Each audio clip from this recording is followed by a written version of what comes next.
नमस्कार दोस्तों, मैं मनोज शर्मा आप सभी के बीच में फिर से हाजिर हूं। आज हम शिक्षण विधियों में एक महत्वपूर्ण टॉपिक है आपका माइक्रो टीचिंग, सूक्ष्म शिक्षण, उसके बारे में चर्चा करेंगे। तो आज का टॉपिक है आपका सूक्ष्म शिक्षण। टॉपिक का नाम है सूक्ष्म शिक्षण। सबसे पहले हम चर्चा करते हैं सूक्ष्म शिक्षण का अर्थ क्या होता है। देखो, सूक्ष्म का शाब्दिक अर्थ होता है छोटा या लघु। सूक्ष्म में है जिसका अर्थ होता है छोटा या लघु, जिसको इंग्लिश में बोलते हैं माइक्रो, MICRO। और शिक्षण शब्द है वो संस्कृत के शिक्ष धातु से बना है और इसमें आपका अन प्रत्यय है। शिक्ष का मतलब होता है सीखना या सिखाना। तो सूक्ष्म शिक्षण को इंग्लिश में कहते हैं माइक्रो टीचिंग। शिक्षण का अर्थ होता है इंग्लिश में टीचिंग, तो माइक्रो टीचिंग। सूक्ष्म का अर्थ छोटा या लघु, शिक्षण का अर्थ होता है सीखना या सिखाना। तो अगर हम सूक्ष्म शिक्षण की सामान्य परिभाषा लेते हैं तो सूक्ष्म शिक्षण, लघु शिक्षण की वह प्रक्रिया है जिसके अंतर्गत कोई छात्र अध्यापक या छात्राध्यापिका निरंतर अभ्यास के द्वारा एक विशिष्ट कौशल की प्राप्ति करती है। तो इसके अंदर क्या होता है, एक ऐसी प्रक्रिया है शिक्षण की, लघु प्रक्रिया है। यह शिक्षण की लघु प्रक्रिया है जिसके अंतर्गत छात्र अध्यापक या छात्राध्यापिका, छात्र अध्यापक या छात्रा अध्यापिका अभ्यास के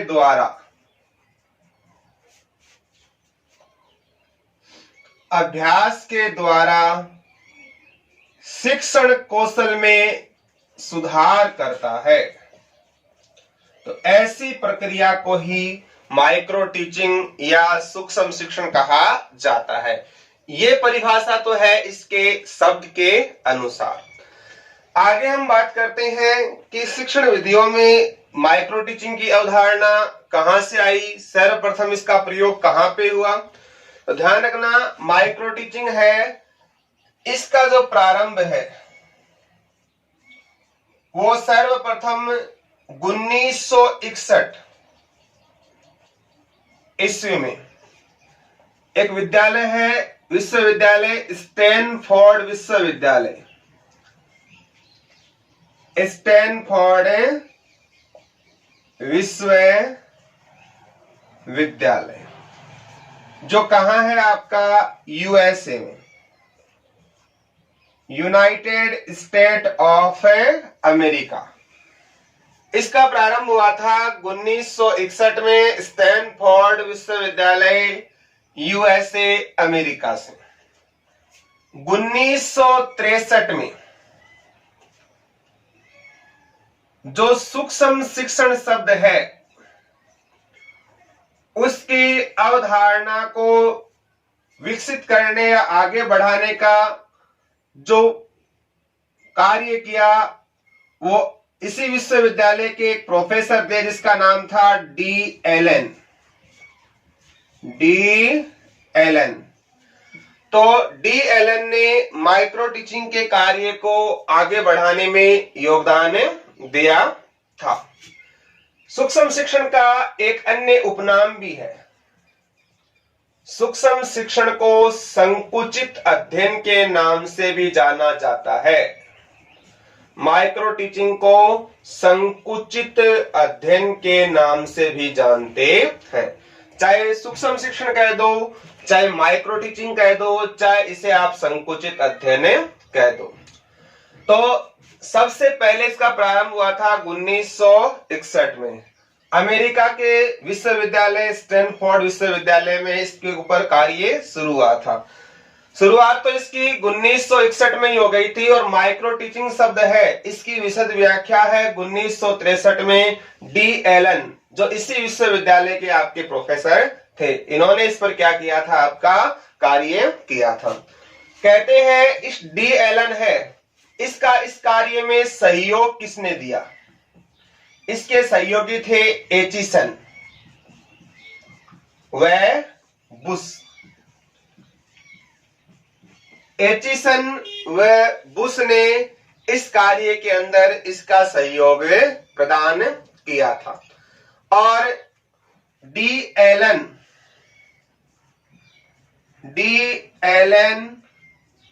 व रियोन ने एक पुस्तक लिखी जिसका नाम था माइक्रो टीचिंग। डी एलन व रियोन ने एक पुस्तक लिखी थी 1968 में और इस पुस्तक का नाम था आपका माइक्रो टीचिंग। और इस पुस्तक में माइक्रो टीचिंग के बारे में इन्होंने 5 आधारभूत सिद्धांत दिए थे। 5 आधारभूत सिद्धांत दिए थे। ये 5 आधारभूत सिद्धांत कौन कौन से हैं?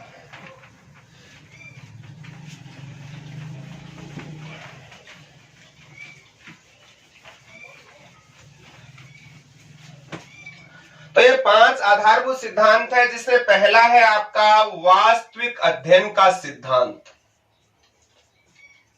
पहला है आपका वास्तविक अध्ययन का सिद्धांत। वास्तविक अध्ययन का सिद्धांत। दूसरा है कक्षा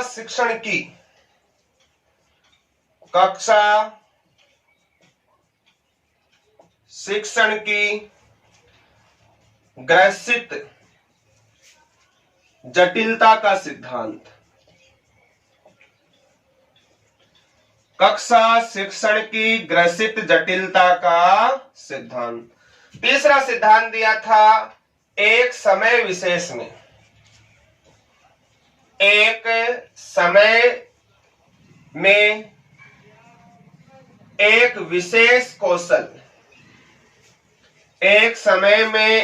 विशेष कौशल का सिद्धांत दिया था।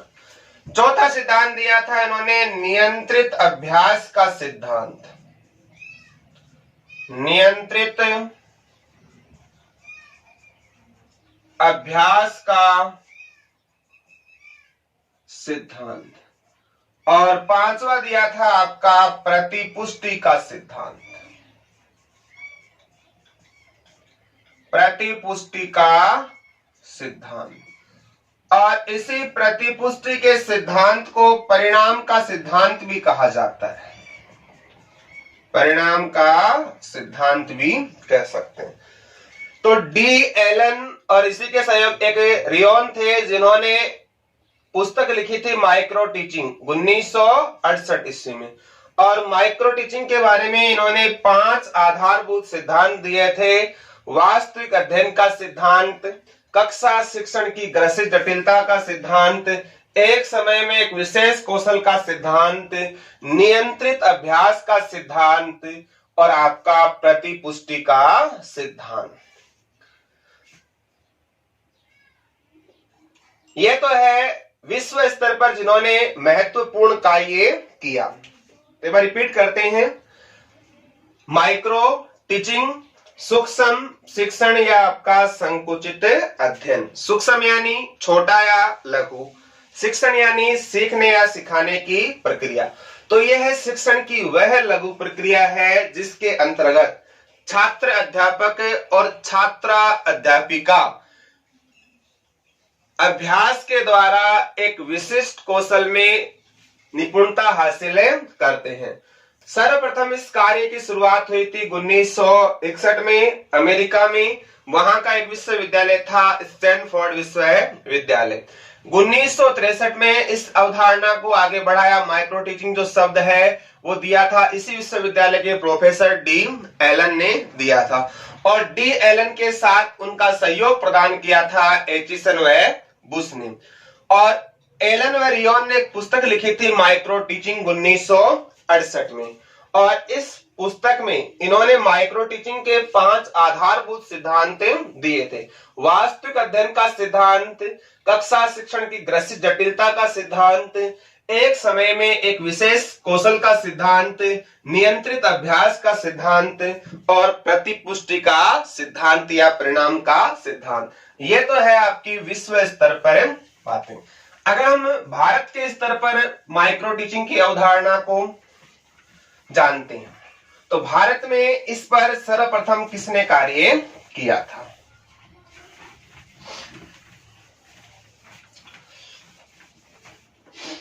तो ध्यान रखना, भारत में इस पर सर्वप्रथम किसने कार्य किया था? तो भारत में अगर हम बात करते हैं तो सर्वप्रथम 1967 में एक विद्वान थे जिनका नाम था डी तिवारी। डी तिवारी, और इन्होंने जिस संस्था में कार्य की शुरुआत की थी उस संस्था का नाम था सीपीआई इलाहाबाद। इलाहाबाद जो वर्तमान में आपका इलाहाबाद। सीपीआई का मतलब होता है central pedagogical institute. Central pedagogical institute. तो भारत में 1967 में डी तिवारी ने सर्वप्रथम इस कार्य की शुरुआत की थी। CPI central pedagogical institute Allahabad से इस कार्य को शुरू किया था, और इस कार्य को आगे बढ़ाने में जो मुख्य सहयोगी रहे थे आगे, उसके नाम थे वीके पासी। वीके पासी तथा शाह ने। तो भारत में इन्हीं के कार्य को आगे बढ़ाने का जो मुख्यतः योगदान जाता है वो आपके वीके पासी तथा शाह को जाता है। तो भारत में इसका अस्तित्व कब आया था? आपका 1967 में। और कहते हैं धीरे धीरे 1970 के आसपास भारत में इसके ऊपर क्या होने लग गए थे? आपके शोध कार्य शुरू होने हो गए। तो भारत में 1970 के आसपास माइक्रो टीचिंग पर शोध कार्य हुए, और 1975 में CASE का होता है central advanced study in education. Central advance study in education कहां पड़ता है? आपका बड़ौदा। 1975 में CASE central for advance study in education Baroda में शिक्षण प्रशिक्षण कार्य के तहत इसका महत्वपूर्ण सफलता इसमें प्राप्त हुई थी। तो 1975 में CASE central for advance study in education Baroda में शिक्षण प्रशिक्षण कार्यक्रम में इसे महत्वपूर्ण उपलब्धि प्राप्त हुई थी 1975 में। और कहते हैं 1978 या 1979 में माइक्रो टीचिंग पर राष्ट्रीय परियोजना का निर्माण हुआ। 1978-79 में माइक्रो टीचिंग के ऊपर राष्ट्रीय परियोजना का निर्माण किया गया। तो ये भारत के संदर्भ में है कि भारत के संदर्भ में सबसे पहले लाने वाले कौन थे? आपके 1967 डी तिवारी ने। शुरुआत कहां से की थी? सीपीआई से, इलाहाबाद में सेंट्रल पेडागोजिकल इंस्टीट्यूट इलाहाबाद से। और इस कार्य को आगे बढ़ाने में काम किया था वीके पासी तथा शाह ने। 1970 के आसपास भारत में इस पर शोध कार्य शुरू होने लगे, और 1975 में CASE central for advance study in education Baroda में इसके ऊपर प्रशिक्षण कार्य में इनका योगदान। और 1978-79 में माइक्रो टीचिंग पर क्या बनाई गई, आपकी राष्ट्रीय परियोजना का निर्माण किया गया। तो ये संदर्भ है आपके भारत और विश्व के संदर्भ में।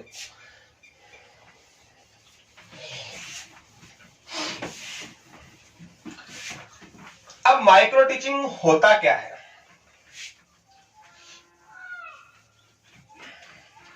माइक्रो टीचिंग में सबसे पहले जो कार्य होता है वो आपका, देखो माइक्रो टीचिंग में जो ऑलमोस्ट जो सोपान होते हैं वो मुख्यतः 5 सोपान होते हैं। एक बार किसी एग्जाम में माइक्रो टीचिंग है उसका साइकिल पूछ लिया गया था कि माइक्रो टीचिंग का चक्र क्या है। तो माइक्रो टीचिंग में सबसे पहले तो क्या होता है, योजनानुसार शिक्षण करवाया जाता है। योजनानुसार शिक्षण कार्य किया जाता है।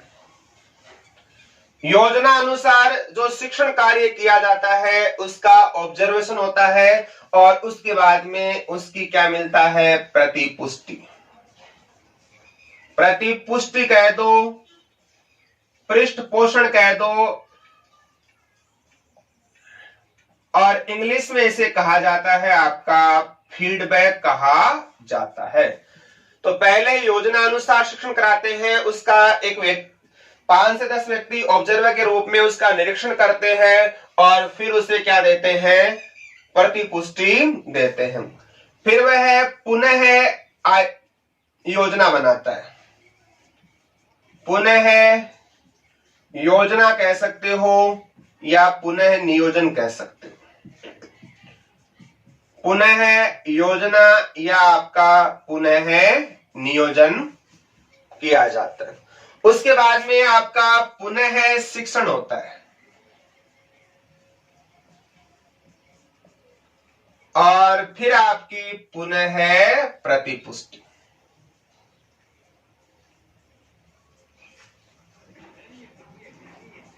पुनः प्रतिपुष्टि।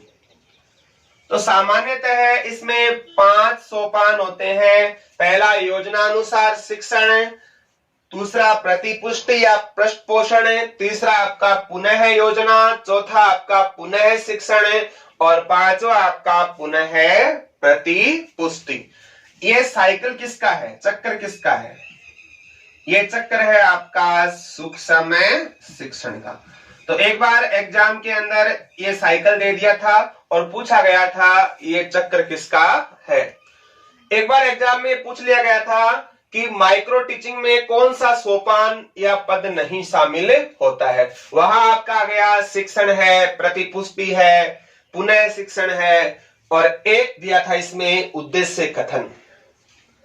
ध्यान रखना, एग्जाम में आया हुआ क्वेश्चन है, उद्देश्य कथन होता है वो सूक्ष्म शिक्षण में शामिल नहीं किया जाता।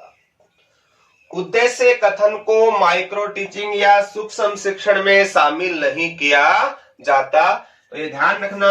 और अगर हम इस चक्र की बात करें, भारतीय प्रतिमान के अनुसार जो पासी है या साह है उसके अंदर अनुमान से ये जो पूरा साइकिल होता है वो लगभग आपका 36 मिनट का होता है।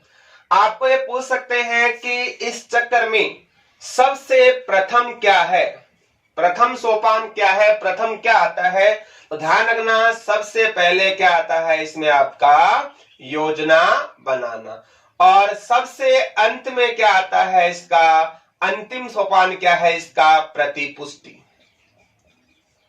तो ध्यान रखना, सबसे पहले तो ये भी आया था कि सूक्ष्म शिक्षण जो चक्र है उसका अंतिम सोपान क्या है, प्रतिपुष्टि, और प्रथम सोपान क्या है आपका। अगर हमें ध्यान रखना, जैसे पढ़ाने के लिए सबसे पहले क्या बनानी पड़ती है, योजना बनानी पड़ती है। या शिक्षण से पहले आप क्या बनाते हो, योजना बनाते हो कि मुझे कल क्या पढ़ाना है, कितना पढ़ाना है, किस विषय पर पढ़ाना है। तो हम पढ़ाने से पहले उसकी क्या बनाते हैं, योजना बनाते हैं और उसी योजना के अनुसार फिर क्या करते हैं, नियोजन करते हैं, शिक्षण कार्य करवाया जाता है। और हमारे द्वारा जो छात्र अध्यापक या छात्र अध्यापिका द्वारा किए गए शिक्षण कार्य को जांचने के लिए ऑब्जर्वर या क्या होते हैं आपके निरीक्षक होते हैं।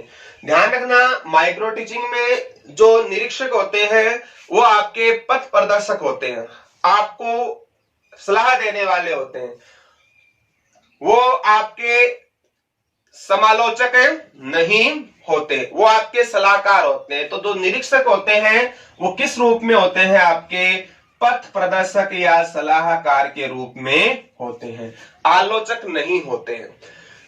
आपने जो पढ़ाया उसका निरीक्षण किया गया, उसमें क्या कमी रही, जैसे आपको पढ़ाने के दौरान आपके खड़े होने का तरीका सही नहीं है, आप जो बोर्ड पर लिख रहे हो वो आपका सही नहीं है, या आपका आई कांटेक्ट है वो सही नहीं है, आप जो मिटाते हो वो कैसा है, इसमें अगर कुछ त्रुटियां रहती है तो ऑब्जर्वर उन त्रुटियों को आपको अवगत कराता है। और जो आपकी कमियां बताए उसको हम आलोचक नहीं कहते हैं, वो आपके शुभचिंतक, मार्गदर्शक या पथ प्रदर्शक होते हैं। तो इसमें जो निरीक्षक होता है वो पथ प्रदर्शक, गाइडर, मार्गदर्शक या सलाहकार होता है, आलोचक नहीं। कबीरदास ने कहा था ना, निंदक नियरे राखे आंगन कुटी छवाए, कि जो आपकी कमियां बताता है वही सबसे अच्छा आपका मित्र होता है।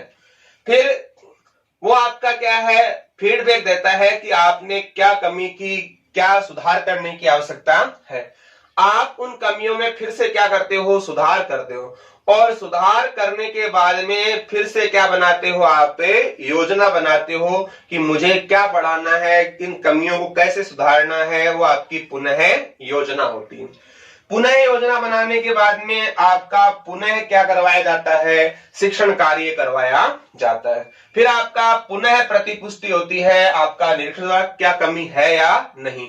और ये चक्र जब तक चलता रहता है जब तक आपको प्रतिपुष्टि कैसी नहीं हो, आपकी सकारात्मक फीडबैक प्राप्त नहीं हो।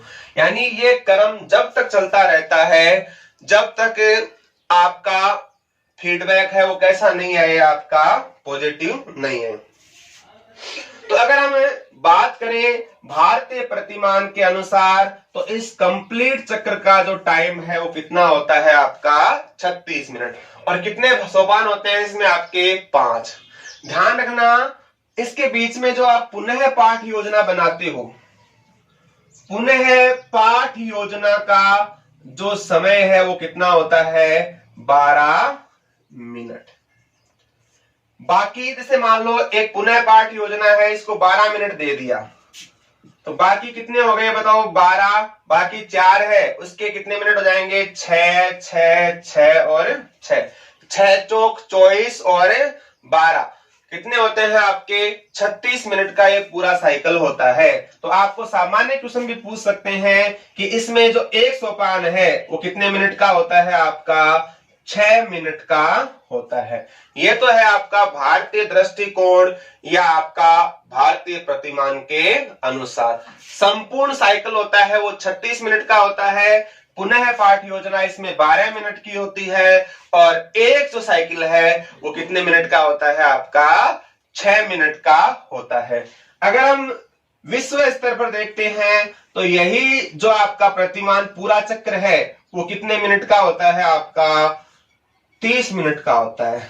जिसका संपूर्ण जो अवधि होती है इसकी वो कितने मिनट की होती है, 30 मिनट की।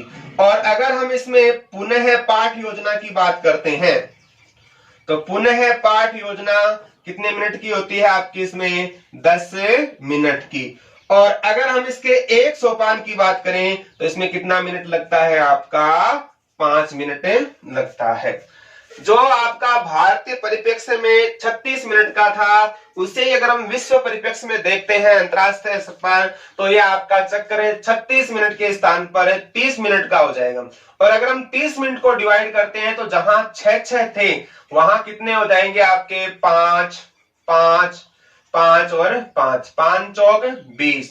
और पुनः पाठ योजना में कितना मिनट लग जाएंगे आपके 10 मिनट। तो 20 और 10 कितने होते हैं आपके 30। तो ध्यान रखना, भारतीय परिप्रेक्ष्य में ये पूरा चक्र 36 मिनट का होता है और विश्व स्तर या अंतरराष्ट्रीय स्तर पर कितने मिनट का होता है आपका 30 मिनट का।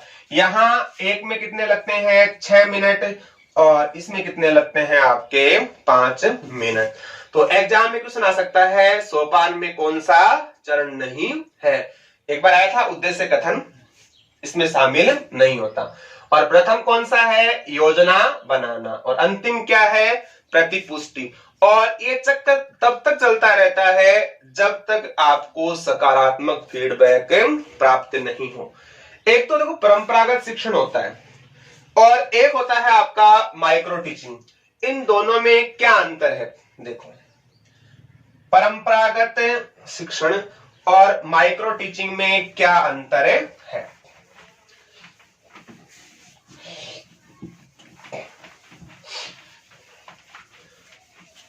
परंपरागत शिक्षण और माइक्रो टीचिंग में क्या अंतर है।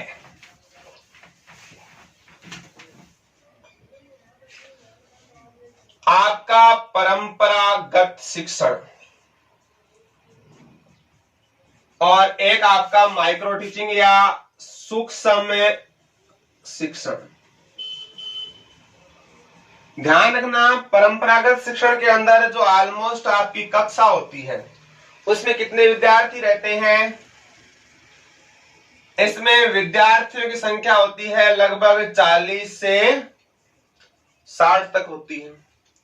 एग्जाम में आता है कि माइक्रो टीचिंग में जो विद्यार्थी होते हैं उनकी संख्या कितनी है या समय कितना लगता है। तो ध्यान रखना माइक्रो टीचिंग के अंदर जो विद्यार्थी होते हैं वो आपके कितने रहते हैं 5 से 10 विद्यार्थी। निरीक्षक भी कितने होते हैं आपके 5 से 10। और सामान्य शिक्षण में बात करते हैं तो जो समय लगता है वो क्लास कितने मिनट की होती है 35 से 45 मिनट की क्लास होती है। सामान्य कक्षा होती है विद्यालयों में 35 मिनट से लेकर 45 या 50 मिनट का कालांश होता है। जबकि माइक्रो टीचिंग में जो कक्षा लगती है वो कितने मिनट की होती है आपकी 5 से 10 मिनट की होती है। अब देखो सामान्य शिक्षण होता है इसके अंदर प्रतिपुष्टि होती है क्या, फीडबैक होता है क्या। तो ध्यान रखना इसमें प्रतिपुष्टि नहीं होती है। और जो सूक्ष्म शिक्षण है इसमें आपकी फीडबैक होता है आपने क्या किया है क्या नहीं किया है। अब बताओ जो आपका परंपरागत शिक्षण है उसमें व्यवहारिक शब्दावली का प्रयोग किया जाता है क्या। तो ध्यान रखना इसमें व्यवहारिक शब्दावली का प्रयोग नहीं होता। इसमें व्यवहारिक जो शब्दावली है उसका प्रयोग नहीं किया जाता। और इसमें व्यवहारिक शब्दावली का क्या किया जाता है आपका प्रयोग किया जाता है। तो ये सामान्यतः पारंपरिक शिक्षण और माइक्रो टीचिंग में कुछ अंतर है। और माइक्रो टीचिंग का प्रयोग किसके लिए करते हैं, जो आपके सेवारत अध्यापक होते हैं। सेवारत अध्यापक भी हो सकते हैं और सेवा पूर्व अध्यापक होते हैं। अगर कोई पहले जो अध्यापक बन चुके हैं और उन्होंने कौशल में कोई कमी है तो उसको सुधारने के लिए भी हम किसका प्रयोग करते हैं, माइक्रो टीचिंग का। और शिक्षक बनने से पहले जो हम बीएड करते हैं, बीएसटीसी करते हैं, सेवा पूर्व, तो भी हमें क्या सीखना पड़ता है, आपका माइक्रो टीचिंग सीखना पड़ता है। अगर आपको कहा जाए कि माइक्रो टीचिंग अधिगम के किस सिद्धांत से संबंधित है, सूक्ष्म शिक्षण है वो अधिगम के किस सिद्धांत से संबंधित है। हमने अधिगम के सिद्धांतों में हम पढ़ते हैं एक कौन सा, थार्नडाइक का सिद्धांत, थार्नडाइक का सिद्धांत। और थार्नडाइक का जो सिद्धांत है उसको हम बोलते हैं एसआर थ्योरी, उद्दीपन अनुक्रिया का सिद्धांत, प्रयास व त्रुटि का सिद्धांत। तो ध्यान रखना प्रयत्न व भूल का सिद्धांत। तो ये जो सूक्ष्म शिक्षण है वो किस पर आधारित है, थार्नडाइक के एसआर थ्योरी सिद्धांत पर भी आधारित है। क्योंकि वहां भी थार्नडाइक ने किस पर प्रयोग किया था, आपका एक बिल्ली और मछली पर।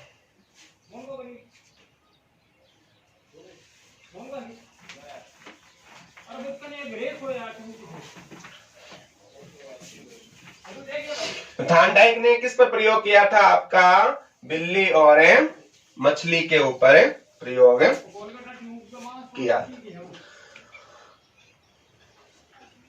तो अब हम कुछ परिभाषाएं देखते हैं। माइक्रो टीचिंग किसे कहते हैं? परिभाषा, कुछ परिभाषाएं एग्जाम में आती है। जैसे एक पूछी गई थी, माइक्रो टीचिंग वह है जो कृत्रिम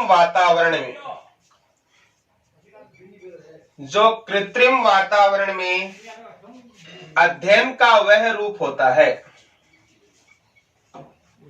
कृत्रिम वातावरण में अध्ययन का वह रूप होता है जो शिक्षण की जटिलताओं को कम करता है।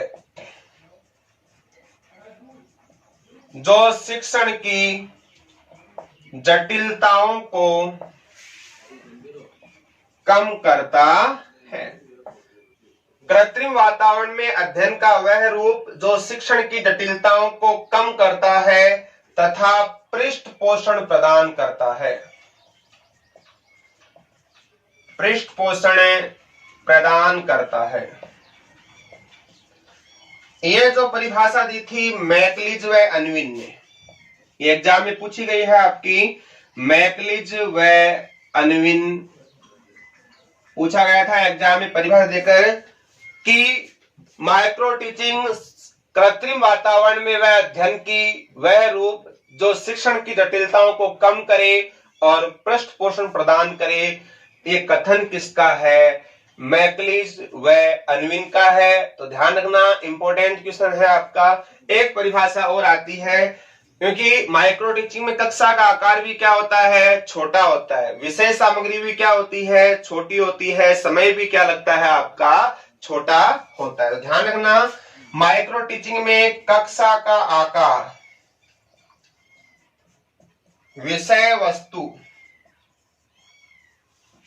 समय तथा शिक्षण, इसमें कक्षा का आकार, विषय वस्तु, समय तथा शिक्षण की जटिलता को कम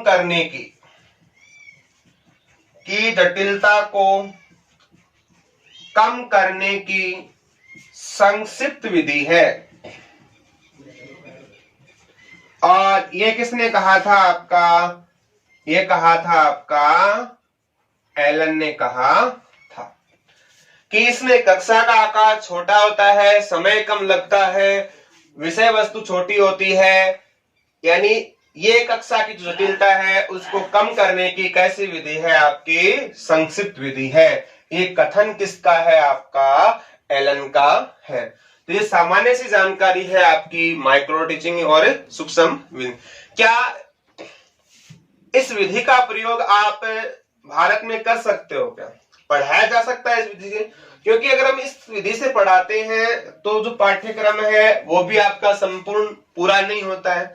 दूसरा, इसमें आपका समय अधिक लगता है, खर्चीली है, और इस प्रकार से पढ़ाने वाले जो विशेषज्ञ होते हैं उनकी भी क्या रहती है? कमी रहती है। तो सामान्य धरातल पर विद्यालयों में इस विधि के द्वारा नहीं पढ़ाया जाता। वैसे ये शिक्षण सुधार की कैसी विधि है? आपकी वैज्ञानिक विधि है। तो ये है शिक्षण सुधार की क्या है? वैज्ञानिक विधि है, जिसके द्वारा छात्र, अध्यापक और अध्यापिका निरंतर अभ्यास के द्वारा अपने विशिष्ट किसी कौशल में निपुणता हासिल करते हैं। तो ये आपका माइक्रो टीचिंग है। इसके बारे में इतना ही है। फिर मिलते हैं। आज के लिए इतना ही। जय हिंद, जय भारत।